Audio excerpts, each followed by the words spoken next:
I'm 57 years old, and I've been happily married to my sweetheart for 26 years. We'll call her Lucy. She wasn't just my wife. She was also my friend from college. We knew each other for a decade before tying the knot. We were friends for 2 years. Then I pursued her romantically for another year. The rest of our years together were filled with beautiful moments. However, due to official circumstances, we had to live in different cities for several years. Despite the challenges of time and distance, Lucy and I have maintained a strong connection. She wasn't only my loving wife and the mother of our children, but also my closest friend from my college days.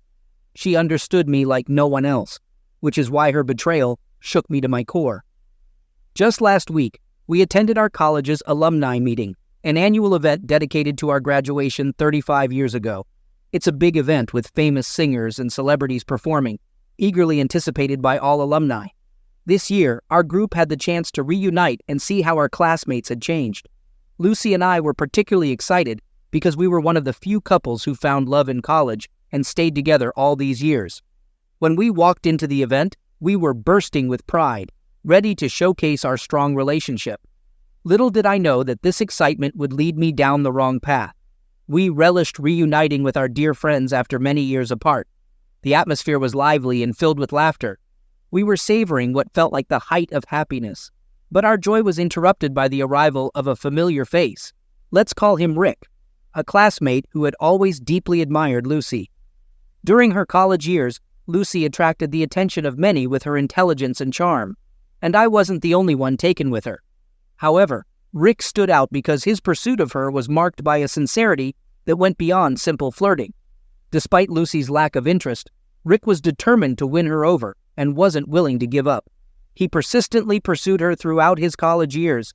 Even after learning about our relationship and her love for me, I remained a confident partner, paying no heed to his advances because I knew our bond was strong. Rick and everyone else were well aware that Lucy was exceptional, but he continued to pursue her. I distinctly remember the moment when Rick found out that Lucy had chosen to marry me. One day, he approached me with a text message claiming that Lucy had made a serious mistake, expecting me to take care of her as deeply as he thought I could. Lucy and I found his immaturity and idealism amusing and just laughed it off. After that incident, we no longer crossed paths with Rick and heard nothing about him, assuming he had finally moved on. After all, 35 years had passed since college, and we had been married for 26 years. But to our surprise, on the day of the reunion, Rick approached us again, fixated on the chapter of his life connected to Lucy. When he warmly embraced each of us, we reciprocated, but Lucy preferred a more reserved approach and chose to shake hands as Rick's gaze unsettled her. Rick took a seat across from Lucy, and his unusual intense gaze attracted everyone's attention in the room. Unable to bear the tension, I asked if he had brought his family to the reunion, hoping to change the subject. To my surprise, he told me that, at 40, he had been briefly married but was currently single. Rick admitted that his marriage had ended in divorce, and I expressed my sympathy. Unexpectedly, there was a bitter tone in his response. "Well, you should be sorry. After all, you stole my love."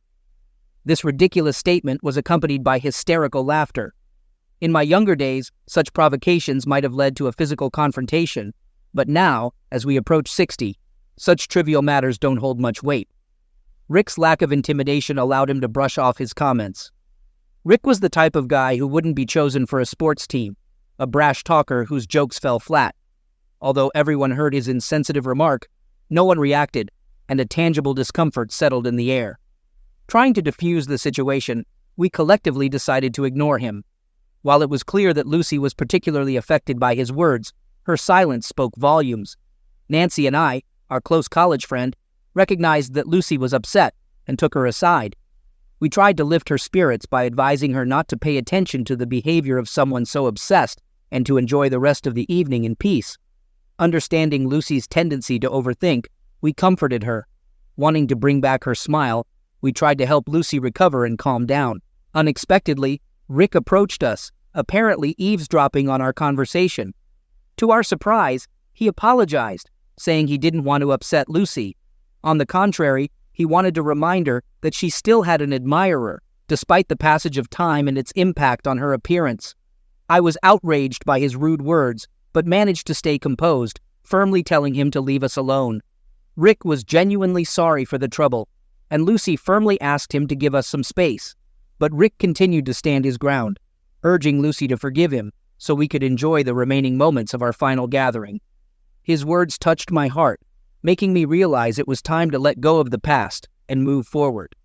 This evening marked the end of our meetings with old friends and classmates, highlighting the pointlessness of dwelling on the past.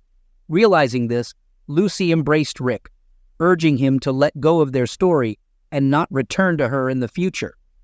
Holding each other, we headed to the dance floor to enjoy the celebration. As others joined us, the atmosphere became more festive and enjoyable. After a while, I noticed that Nancy and Lucy were in conversation, and Rick was standing nearby.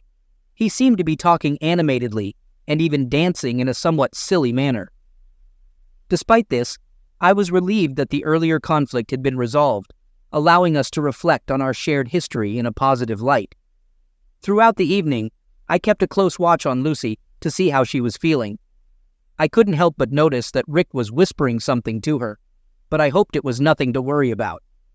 Lucy responded to Rick with a smile and a nod, which eased my concerns.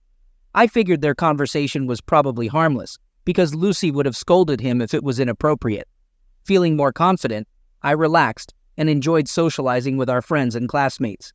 However, after about an hour, I realized that Lucy and Nancy were missing. At first, I didn't pay much attention because we were all catching up individually. But as time passed and they didn't return, I started to get worried. I actively began looking for them, growing increasingly concerned. I tried calling them, but they didn't answer, likely due to the loud music at the event. After waiting for about 30 minutes, Lucy finally showed up, but something seemed off. While her appearance remained the same, her behavior had inexplicably changed. She appeared like a completely different person, notably quiet and reserved, and she kept urging me to leave the event. Nancy joined us, but for the rest of the evening, they didn't exchange a word, maintaining an awkward silence. Seeing that Lucy and Nancy avoided eye contact, I couldn't help but think they had a disagreement. I kept trying to get Lucy to explain why she seemed upset and wanted to leave early, but she stayed silent. Despite my desire to stay until the end of the party, Lucy's insistence on leaving forced us to cut the evening short.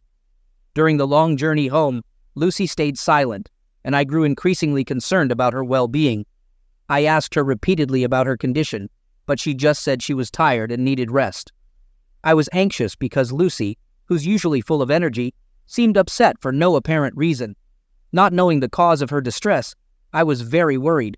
Hoping to understand what was going on, I mustered the courage to ask if Nancy was involved, but Lucy curtly replied with a no, without offering any further explanation. Realizing that she needed privacy, I decided to give her space and went about my business. Once we got home, while many of our former classmates happily shared photos and chatted on social media about the reunion, I couldn't shake a feeling of sadness. Knowing that this might be our last reunion, Lucy quietly got into bed and closed her eyes, as if she wanted to give the impression that she was already asleep. Exhausted, I finally got into bed around 2 o'clock in the morning and immediately fell asleep. I hadn't been asleep for long when Lucy woke me up, sobbing. Tears streamed down her face, and she sought comfort. I held her close, gently stroking her back, and asked if seeing old friends at the reunion had caused her emotional distress. She remained silent, continuing to cry. Understanding that words weren't enough, I held her tightly to show my support and understanding. Even though she didn't want to share her feelings, I allowed her to express her emotions, comforting her with my presence as she dealt with her worries. When her tears finally stopped, she confessed something that left me in shock. She admitted that she had cheated on me, not just with anyone, but with Rick. I was speechless, unable to say anything. I was paralyzed, trying to process these revelations. Images and thoughts from the previous evening flooded my mind. The last time I saw Lucy, she was dancing with Rick and Nancy, forming an unexpected trio with them. When she returned from the party with a grim expression, insisting on leaving immediately, it became clear that Nancy was aware of what had happened, which explained her upset behavior. Feeling helpless and unable to speak, I froze in place. Sensing my inner turmoil, Lucy finally decided to reveal the truth. She said that while they were dancing, Rick began apologizing for putting her in an awkward situation, especially after she had rejected his advances multiple times. He then showered her with compliments, admiring her strength. In the midst of the dance, Rick confessed that despite traveling the world, he had never met anyone as extraordinary as Lucy. She admitted that his sincerity charmed her, and she enjoyed the compliments. Lucy, captivated, listened as he invited her for a walk, promising that it would be their last meeting. He insisted that she deserved to hear all his thoughts about her in their purest form. Initially, Lucy declined, but he continued to press, emphasizing that it was a chance to share his true feelings. Her curiosity got the best of her, and she decided to join him. Wanting to know what he had to say, Lucy went for a walk with Rick on the serene college campus, seeking peace and quiet. During their walk, Rick shared his long-standing love for her and confessed that he considered her the most extraordinary woman in the world. Their conversation revolved around different stories, but the core of it remained unchanged. Lucy admitted that she had been influenced by alcohol and had foolishly given in to his persuasive words. During their walk, Rick gently held her hands, which complicated the situation and weighed on Lucy's heart. Tears welled up in Lucy's eyes, and she sought solace in my presence. She shared painful details, recounting every intimate moment between her and Rick. The weight of her confession hung heavily in the air, and each word cut deeper into my heart. She went into excruciating detail, including the moment when guilt suddenly halted their actions, compelling her to push him away. I felt utterly powerless, and I couldn't respond to her desperate plea. Trying to gather my thoughts, I asked Lucy for some time alone. Despite my request, she continued to cry and beg for forgiveness. In an effort to console her, I suggested she rest a bit, promising that we could discuss the issue in the morning. As she clung to me tightly, expressing her fear of losing our connection, I remained still with my eyes closed, lost in deep contemplation. My mind replayed the events, meticulously examining each detail until a particular moment stood out. I recalled Rick's unsettling, victorious smile when Lucy returned from their ill-fated meeting. At that time, I didn't grasp the significance of Rick's smile, but in hindsight I realized it was a triumph on his face, as if he had finally won Lucy over. This realization flooded me with anger and disgust, overwhelming any self-pity. Sharing a bed with Lucy at that point became unbearable. After watching her fall into a deep sleep following hours of tearful sobbing, I quietly left the bed and hastily packed my laptop, wallet, and other essentials into a backpack. The weight of my emotions was heavier than ever as I made the painful decision to leave our home. Despite everything, I couldn't deny the truth. I still loved her. After 26 years of marriage, I couldn't fathom life without her. Our marriage had given us a wonderful family, filled with love and cherished memories. But despite our strong bond, I knew I couldn't stay. Lucy knew me too well, and her persuasiveness would likely have deterred me from leaving if I stayed until morning. I sought refuge in a hotel and took the necessary steps to block her room and remove her from all social networks. Exhaustion overcame me as the sun rose, and I fell into a deep sleep. By 8 o'clock in the morning, my phone rang incessantly with calls from our children, who had no knowledge of the events between their parents. Lucy and I have 2 children, a 24-year-old son and a 21-year-old daughter, both currently attending college on the same campus. Reflecting on that fateful night, I now understand that my impulsive decision to leave Lucy had to be carefully planned. Pretending everything was normal after her betrayal was impossible. She was my best friend and the core of my soulmate. Trying to act or deceive her would be futile since she knew me better than anyone else. The idea of Lucy's betrayal had never crossed my mind, so I hadn't prepared a plan for how to handle such a situation. When the children began calling me, I was caught off guard, not knowing how to respond to the truth that shattered our family. Realizing I needed to speak to at least one of my children before taking further action, I turned to my son, who typically approaches situations more calmly and maturely.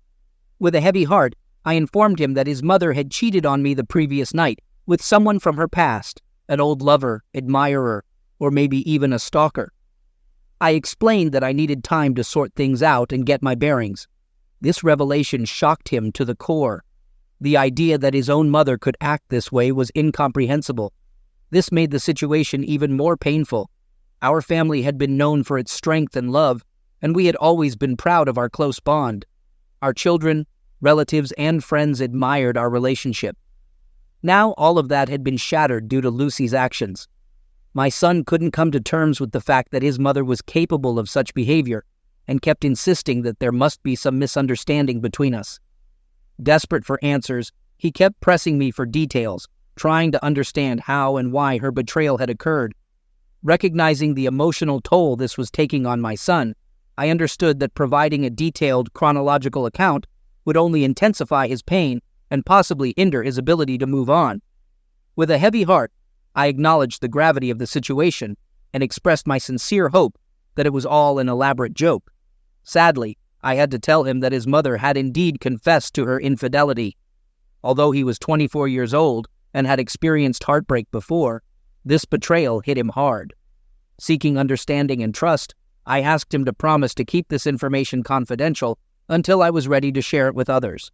To defuse the situation and avoid further questions and concerns, I informed my daughter that I would be away on a business trip for a while due to work-related stress.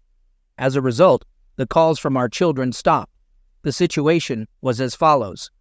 While my daughter believed I had left for work, my son and Lucy knew we were separated. In the following days, I dived into online research, seeking top lawyers and solutions to our situation.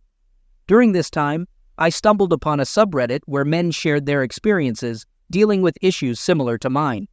As I delved into these online discussions, I found stories of people planning revenge on their unfaithful partners.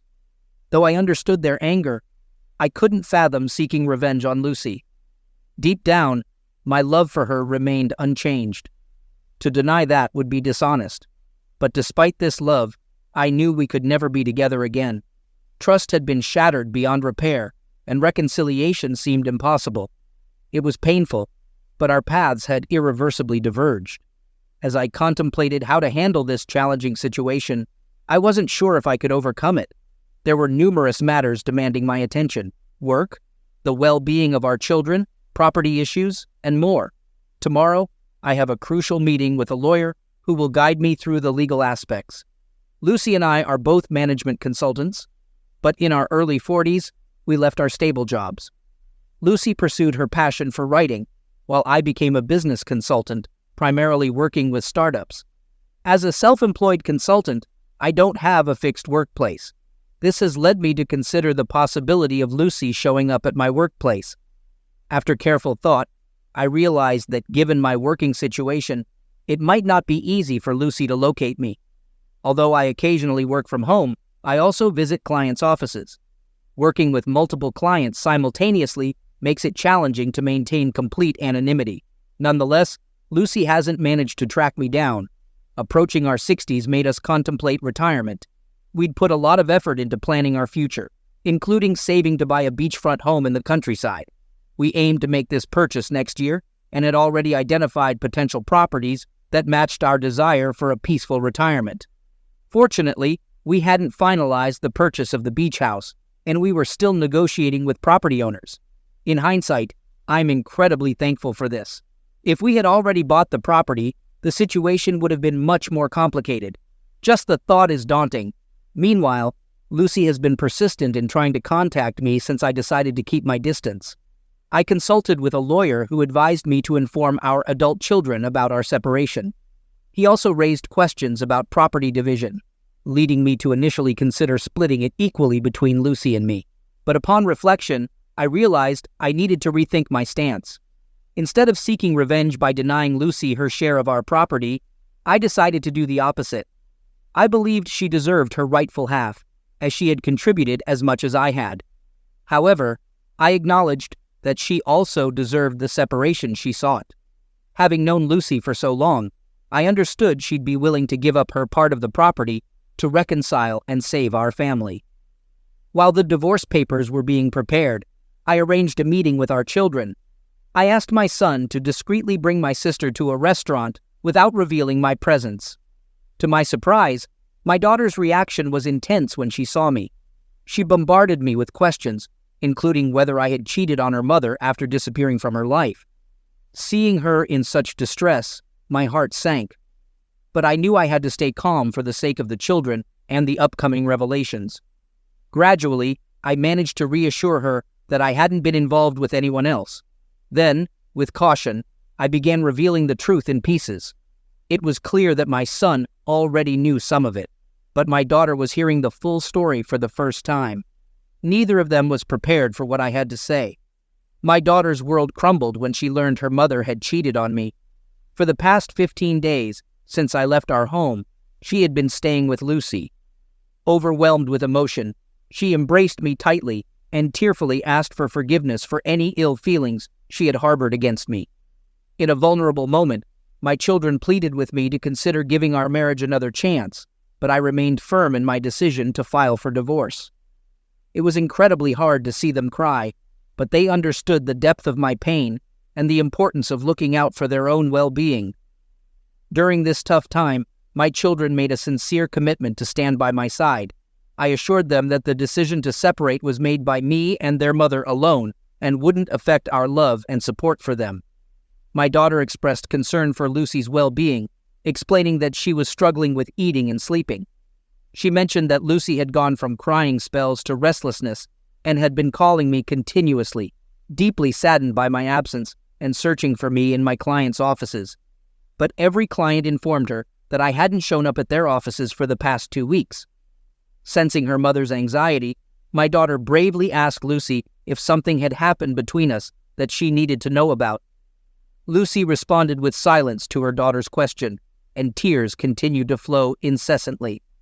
Unable to calm down, my daughter went to her room, isolating herself and succumbing to waves of sadness. Recognizing the emotional blow this had dealt to our children, I asked my daughter to stay home and support her mother during the divorce process. As we discussed Lucy's actions, I felt our children changing. Their initial sadness gradually gave way to anger, as they also felt betrayed by their mother's actions. They clearly bear the weight of the experiences and pain caused by the breakdown of our family. In this situation, we're all victims, but the blame for the destruction of our once strong family lies on one side. Despite the pain and betrayal caused by Lucy's actions, I'm determined not to let our children harbor hatred for their mother. On the contrary, I urge them to provide support during this difficult time. What happened next, however, was truly astonishing. A few days later, I received a message from Rick inquiring about Lucy's well-being. He brazenly stated that if I intended to divorce her because of her infidelity, then he was ready to intervene and take her for himself. In response, I made it clear that Lucy is a free woman who has the right to make her own choices. After our correspondence, I promptly blocked him, excluding any further contact with him from my life. Oddly enough, Rick's message didn't provoke much anger in me. I didn't want to be manipulated by this intruder. After all, I was never married to him, didn't love him, and didn't trust him. My deep connections were exclusively with Lucy, which is why her betrayal caused me such profound pain. It's not so much the feeling of insecurity that concerns me, but the emotional aftermath of her actions. If she wants to continue her relationship with Rick, it doesn't bother me. Since the divorce papers are set to be delivered today, I eagerly await my daughter's call to learn how Lucy reacted to this development. Meanwhile, I need to address a multitude of crucial issues, including property division, retirement planning, and ensuring the safety and well-being of my children. These tasks demand careful consideration and resolution as I work to establish a solid foundation for the future. Time has passed, and it was a challenging and stressful period as I worked to resolve various issues. I'm pleased to report that my divorce is now officially settled. But when Lucy received the divorce papers, her illusions about my temporary anger came crashing down. The reality of the situation hit her hard, and she struggled to come to terms with it. She had been living in a bubble, believing that my anger would eventually subside and we would reconcile. However, once she received the documents, this fragile bubble burst, revealing the truth about our separation. She persistently requested a meeting with me before signing the divorce papers, convinced she could persuade me against it. She was right, and if I had agreed to meet her, her persuasive words and magnetic presence might have swayed me. Nonetheless, I decided to stand by my decision, prioritizing my emotional well-being. Conflicting emotions overwhelmed me. Despite still loving Lucy deeply and finding it painful to witness her deteriorating condition, I couldn't ignore the damage to our family and neglect my self-respect. I realized she had taken me for granted, destroying the foundation of our once strong love. As much as I wanted to save her from becoming a shell of her former self, I knew I couldn't continue living in such a toxic environment. My daughter contacted me, expressing concern about Lucy's fragile state and informing me that Lucy had been hospitalized due to depression.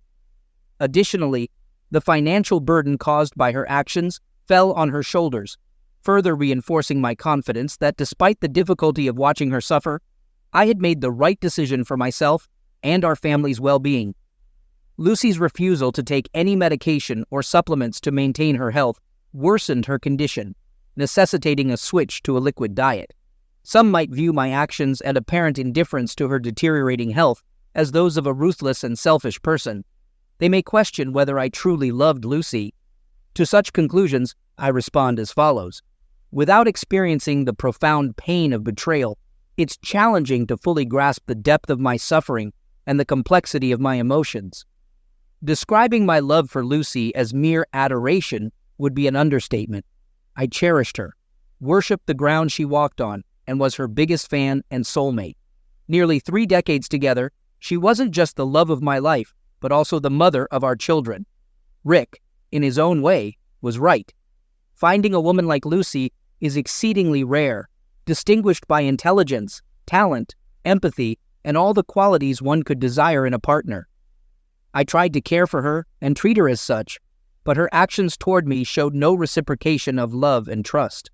The deep connections were exclusively with Lucy, which is why her betrayal caused me profound pain. It's not so much the feeling of insecurity that troubles me, but the emotional aftermath of her actions. If she wishes to continue her relationship with Rick, it doesn't concern me. As the divorce papers are set to be delivered today, I eagerly await my daughter's call to learn how Lucy reacted to this development. Meanwhile, I must address various critical issues, including property division, retirement planning, and the well-being of my children. These tasks require careful consideration and resolution as I work to build a solid foundation for the future. Surprisingly, Nancy didn't act surprised at all. She claimed to already know why we had separated. Curious, she started calling me to learn the details of how I discovered Lucy's infidelity. I informed Nancy that Lucy had admitted to being unfaithful. Nancy apologized and mentioned that she had previously warned Lucy about Rick and advised her not to spend time alone with him. Regrettably, Lucy chose to disregard Nancy's advice. But Nancy also shared a version of the story that differed from what Lucy had told me. According to Nancy, she and Lucy were happily dancing when Rick joined them and made advances on Lucy. He kept whispering in her ear, which made me doubt Lucy's explanation that it was an apology. Nancy's account painted a different picture, casting suspicion on Rick's intentions and Lucy's involvement. Nancy expressed her dissatisfaction with Rick's advances and tried to intervene, noticing significant changes in Lucy's behavior. To Nancy's surprise, she discovered that Lucy enjoyed talking to Rick, which deeply concerned her. This complicated the situation further, raising questions about Lucy's feelings for Rick. When Rick suggested going for a walk, Lucy asked Nancy for advice, silently wondering what to do. Nancy strongly opposed the idea, emphasizing Rick's dangerous reputation. However, Lucy eventually agreed to the walk, despite Nancy's reservations. Nancy was engrossed in conversation with friends and didn't immediately notice Lucy's absence. Gradually, she realized this and became worried. She searched for Lucy and found her with Rick in an unexpected place, the college pool locker room. This contradicted Lucy's claim that they were on the lawn. Nancy confronted them, interrupting their encounter and revealing that it was her presence, not Lucy's conscience, that stopped them. Despite the painful betrayal, I couldn't help but feel proud of Lucy for admitting her mistakes to me. Knowing the truth brought some comfort, but the betrayal still weighed on my heart. I initially believed her blame on intoxication, but I later realized it was a conscious choice. The fact that their encounter took place far from our original location at the college pool emphasized that it was deliberate, not a momentary weakness. It was clear that Lucy's actions were intentional. After listening to Nancy, I asked the pressing question, could I consider giving Lucy another chance? I was torn.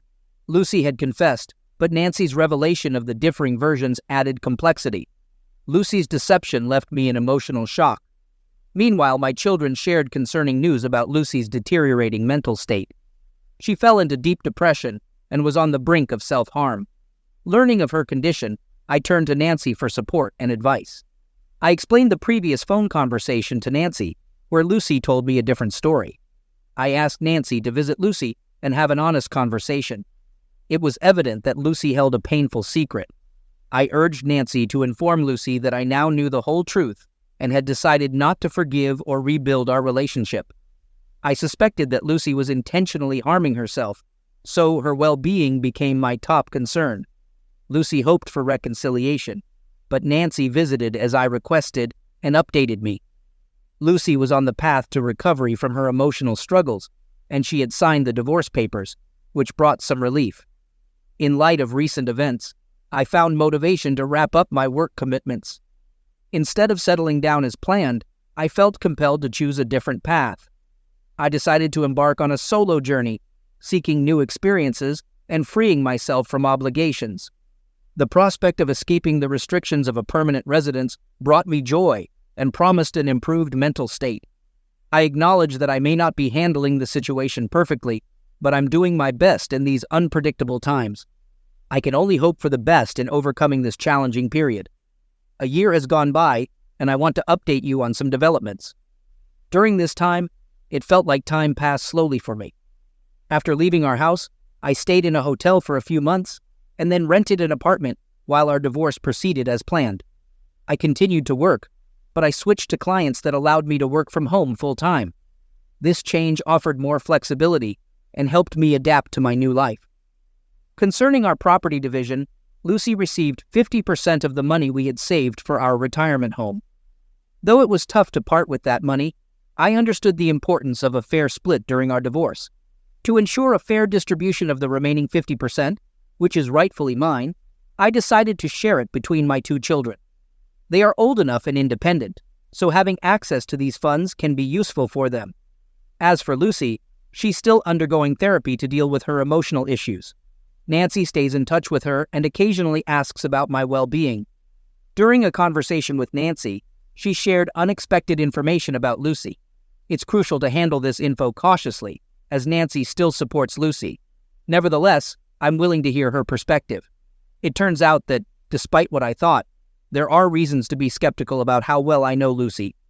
I held Lucy in high regard, considering her strong and determined, but it appears that loneliness may have influenced her decisions.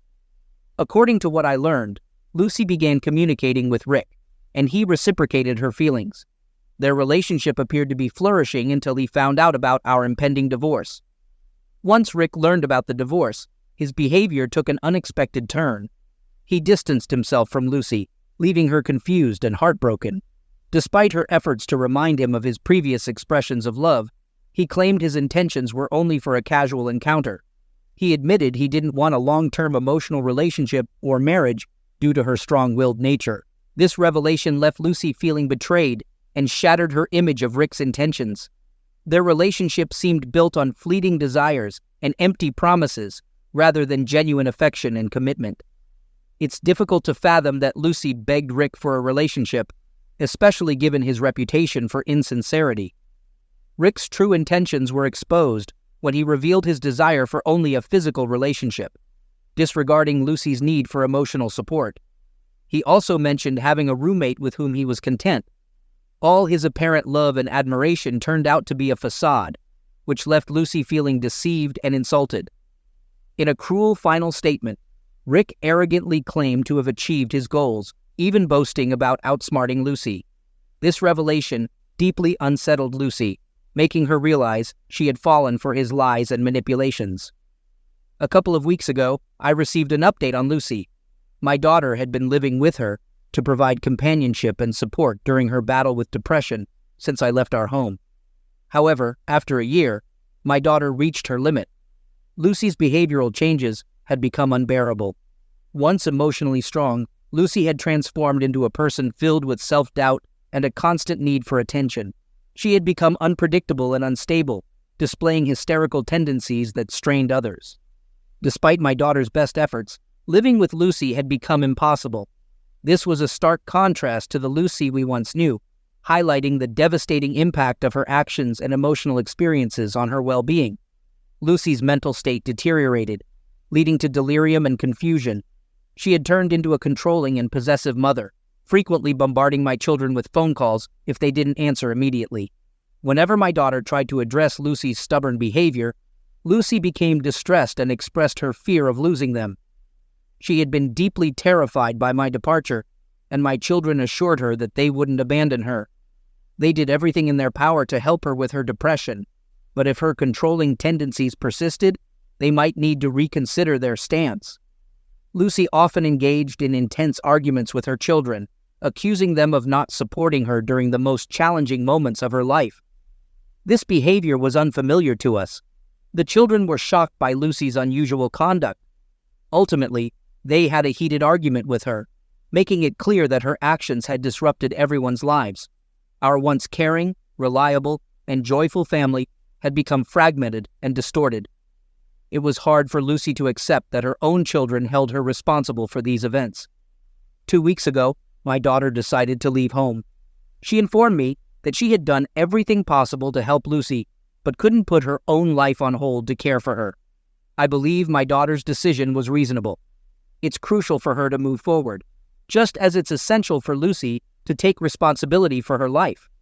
While it's natural for someone my age to find some satisfaction in seeing his unfaithful ex-wife suffer, I must admit that I felt no joy in this situation. Instead, I felt deep sadness for Lucy and her current state. Her poor decisions have led to a lifetime of suffering, and I genuinely hope she can recover her former self. Regaining confidence and strength.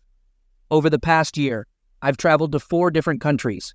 It has been an incredible journey, experiencing diverse cultures, savoring local cuisines, and embracing entirely new ways of life. Initially, I was disappointed to deviate from my retirement plan, which involved being with Lucy. However, I've come to appreciate the opportunity to immerse myself in various cultures and lifestyles. During my travels, I had the pleasure of meeting incredible people from various cities worldwide.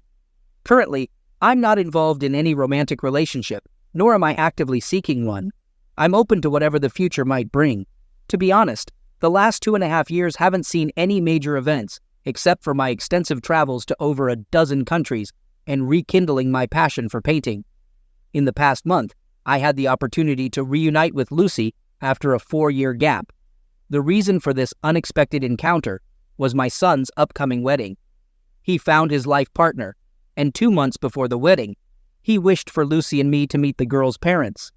At first, I was hesitant, suggesting we meet at the wedding, but I eventually agreed to accompany Lucy to this significant event. I realized it wasn't about me, but my duty as a father. A week before the wedding, the girl's parents graciously hosted a dinner for us, although I had doubts initially. However, I decided to attend at the last moment. It was emotionally challenging to see Lucy there. I would have preferred it to be just the 2 of us. But I knew I had to be there for my son, and both he and his fiancée were thrilled to see me. Her parents left a wonderful impression as kind and hospitable people. When I met the girl's father, it felt like we immediately clicked. We had a great conversation about his business, but I won't dwell on those details because I assume you're more interested in the situation with Lucy. So, let's get to the point. When I entered the room, I noticed Lucy appeared visibly uneasy. Something had changed in her, a transformation in her eyes. She was no longer the woman I once knew, although she smiled politely. There was tension in her. It was evident that she had distanced herself from me over time. Despite the years that had passed, Lucy still had her characteristic long hair, a consistent feature of her character.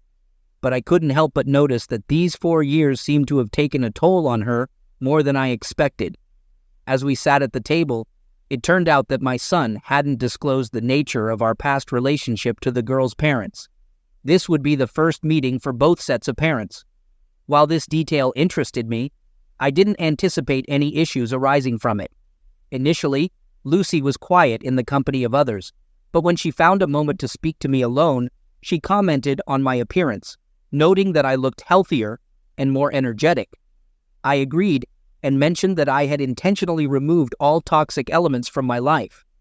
This confession momentarily surprised her, and she discreetly looked around to ensure no one overheard our conversation. She curiously inquired about my current romantic status, but I deftly evaded the question, firmly stating that it shouldn't concern her. Throughout our conversation, I tried not to focus on her, but engaged with the other guests. When the evening drew to a close, and it was time to bid farewell, I warmly embraced everyone present. As we were about to leave, I simply nodded to Lucy and casually told her to take care of herself. This took her by surprise, and she abruptly stood up as I said my goodbyes to others. Although things happened quickly, I believe the exchange didn't appear too awkward to the others. Surprisingly, the meeting with Lucy turned out to be quite straightforward. From her behavior, it seemed she was either startled by my presence or felt too uncomfortable for a more open conversation. Regardless of her thoughts, I found it uninteresting to delve further into this matter and departed from the gathering. As I was about to leave, my son walked me outside and kindly invited me to spend the next few days with him. Unfortunately, I declined his generous offer, but promised to call him soon. With those words, I headed to my hotel. It's important to note that I no longer have a fixed place of residence. I frequently travel, and when I return, I usually stay in hotels. Transitioning to a nomadic lifestyle wasn't easy after 26 years as a devoted family man. However, over time, I grew accustomed to this adventurous way of life and have come to fully enjoy the freedom it brings. I'd like to share more news with you. I now have a life partner. 2 years ago, during a trip to Tokyo, I met Ashlyn, a 52-year-old woman who had recently left an abusive relationship and embarked on her first solo journey. Our paths crossed while climbing a mountain, and we formed a genuine connection. At that time, neither of us sought a romantic relationship, so we developed a deep friendship. After my stay in Tokyo, I was planning to go to South Korea, and she intended to explore Thailand. Surprisingly, we continued to communicate over the next few months, nurturing our friendship. Recognizing our compatibility, we mutually decided to plan our future adventures together. Over the past year and a half, we've embarked on various journeys, exploring more than 8 countries. We've become travel companions, prioritizing the bond that connects us over rushing into a romantic relationship. In fact, for the first 2 months of traveling together, we maintained a platonic relationship by mutual consent. We weren't in a hurry to know each other deeply, focusing on enjoying our discoveries and explorations while continuing to travel. My children were aware of Aislyn's presence in my life, but chose not to inform Lucy about it, fearing it might trigger her depression. Upon arriving at the hotel, I phoned my son to explain why I declined his offer to stay with him. I told him that Aislyn had joined me on this trip, and it wouldn't be fair to leave her alone. Additionally, I expressed my desire for Aislyn to attend the wedding as my partner. Although my son liked the idea, he also expressed concern about Lucy's potential reaction. Nevertheless, I stood my ground, emphasizing the importance of Aislyn attending the wedding and getting to know my family. I suggested my son involve my daughter in the conversation to discuss the matter collectively. Thankfully, my daughter supported my decision and agreed that Aislyn should meet our family. With just a week left before the wedding, we spent our time exploring the city together, giving Aislyn an unforgettable tour of Kentucky since it was her first visit. Finally, the wedding day arrived. As we entered the venue, I couldn't help but notice Lucy's fixed gaze on me. Lucy's reaction was intense when she spotted Aislyn and me walking hand in hand to the wedding venue. Before the event, I had cautioned Aislyn about the possibility of Lucy's unwanted behavior, but she assured me that she could handle it calmly. It was at that moment that I became personally aware of how much control Lucy still had over me. Following our separation, Lucy rushed toward us, swiftly grabbing my wrist, attempting to pull me aside. I firmly stated I didn't want to engage in a personal conversation with her. Lucy posed direct questions, inquiring if Aislyn was my girlfriend and if I intended to marry her. I firmly replied that it was none of her business. With growing attention from other guests who noticed Lucy's tears and anger, I asked her to leave us alone. The wedding was about to begin, and her actions were disturbing the joyful atmosphere. My daughter tried to mediate and calm her mother, but Lucy stubbornly resisted. We implored her, stressing that her actions were spoiling the wedding for everyone. Lucy raised her voice, displaying her indifference to the situation. In response, my typically soft-spoken daughter intervened and became resolute. Not only did she maintain her composure, but she continued to give Lucy a stern and memorable lesson. I was taken aback by our daughter's unexpected outburst. With strong yet controlled anger, she conveyed a harsh truth that had been buried for too long. She reminded Lucy that they were supposed to enter the wedding hall together as a family. Instead, Lucy's involvement with someone else was seen as an act of betrayal. My daughter presented Lucy with two options: accept the situation and move on, or my daughter would ensure her removal from the wedding before it started. The gravity of her words left no room for negotiation or further disruption. As a father, I initially stepped in to protect my daughter. However, I soon realized her resilience and strength, even in the face of her own mother's actions. With unwavering determination, my daughter pointed directly at Lucy, ensuring her words carried weight. By the way Lucy was squeezing my wrist, I could sense the tension building, and then she released her grip. We made eye contact, and her face trembled, conveying a mix of anger and betrayal. After a few moments of silence, Lucy turned and left without acknowledging Aislinn. To my surprise and relief, my daughter took the initiative to apologize to Aislinn on Lucy's behalf. Aislinn warmly embraced both of us, and I expressed my pride in my daughter's strength and resilience, referring to her as my soldier. She was visibly emotional when I used that term. Lucy had caused suffering to those around her, but she had always expected sympathy and care from certain friends over the years. Due to circumstances, my children didn't have a family home for special occasions, and I acknowledged my role in this outcome. Throughout the remainder of the wedding, Lucy grew increasingly irritated by our children's support for me. She distanced herself, often standing alone in corners or sitting by herself, appearing more distant than a groom's mother should be at such an event. She even chose not to participate in the family photo, further highlighting her sense of isolation. A few days ago, Nancy gave me a call. She mentioned that Lucy was upset that I was moving on with my life while she remained lonely. In response, I told Nancy that my children and I had reached a point where we couldn't bear Lucy's constant dramas any longer. I explained that Lucy was on her own path, and she was free to live as she pleased. My primary goal now is to enjoy the remaining years of my life in peace. I'm considering the idea of being closer to my children and taking responsibility for their family gatherings, even though they are grown. I believe it would provide them with a comfortable and stable environment where they can come together when needed. The recent wedding made me realize that a new phase of life is approaching, where I may become a grandparent.